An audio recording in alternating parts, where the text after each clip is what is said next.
Hello everyone, good morning. Welcome to Wow Manmanam. இன்றைக்கி ஒரு குட்டி ஹார்வெஸ்ட் பார்க்கலாம். எப்பவும் போல் நம்மளோட வெண்டைக்காய் ஆஸ் யூஷுவல் அவங்க எப்போயுமே ரெடியாக இருப்பாங்க. ஸோ அவங்கள நம்ம பறிச்சுக்கலாம். ஸோ இப்போ என்னென்னா, வாரத்தில் ஒரு நாள் கண்டிப்பாக வெண்டைக்காய் எல்லார் வீட்லேயும் பண்ணுற மாதிரி இருக்கும். ஸோ அதனால் நீங்கள் இந்த மாதிரி வெண்டைக்காய் செடி வச்சிங்கன்னா வீக்லி ஒன்ஸ் உங்களுக்கு வெண்டைக்காய் ரெடி ஆகிடும். இப்போ அதுக்கடுத்து நம்மளோட சீனி அவரைக்காய். இப்போ சீனி அவரைக்காய் பார்த்திங்கன்னா ரெண்டு செடி தான் நல்லா காய் கொடுக்குற மாதிரி இருக்குது. ஸோ நான் சீனி அவரைக்காய் விதை போட்டிருக்கேன். ஸோ அது வளரணும். ஸோ நம்ம என்ன பண்ணணும் அப்படின்னா, இப்போ அவரைக்காய் போட்டிருக்கோம் அப்படின்னா 2 செடி இருக்குதுன்னா 3ஆவது செடி நம்ம சைடில் விதை போட்டு வளர்த்துக்கிட்டே இருக்கணும்.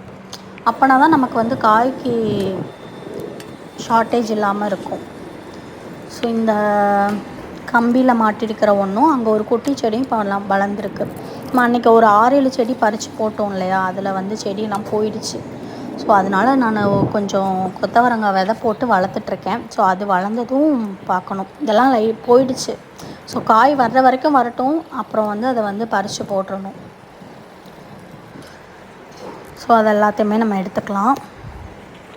இப்போ நமக்கு வெண்டைக்காய் ஒரு நாள் பொரியல், அவரைக்காய் ஒரு பொரியல், காராமணி, கத்திரிக்காய்,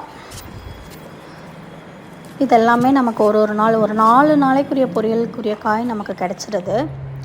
ஸோ மற்ற ஒரு நாளைக்கு நம்ம போடாத பீட்ரூட்டு, முள்ளங்கி, முட்டைக்கோஸ் இதெல்லாமே நம்ம கடையில் வாங்கிக்கிறோம்.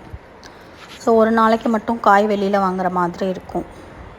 ஸோ இந்த சைடு இருக்கிற வெண்டைக்காவையுமே பறிச்சாச்சு. வெண்டைக்காய் ஒரே சைடில் ஆர்கனைஸ் பண்ணி வைக்கணும். இந்த வீக்கில் அதை பண்ணணும். அவரைக்காவுமே 2 செடி தான் இருக்குது. ஸோ அதுக்குமே விதை போட்டு வளர வைக்கணும். இது வெள்ளரிக்காய் ஏன்னு தெரில, கொஞ்சம் நீளமாக ஒரு மாதிரி பார்க்குறதுக்கு டல்லாக இருக்குது. ஸோ அதுக்கு என்னன்னு பார்க்கணும்.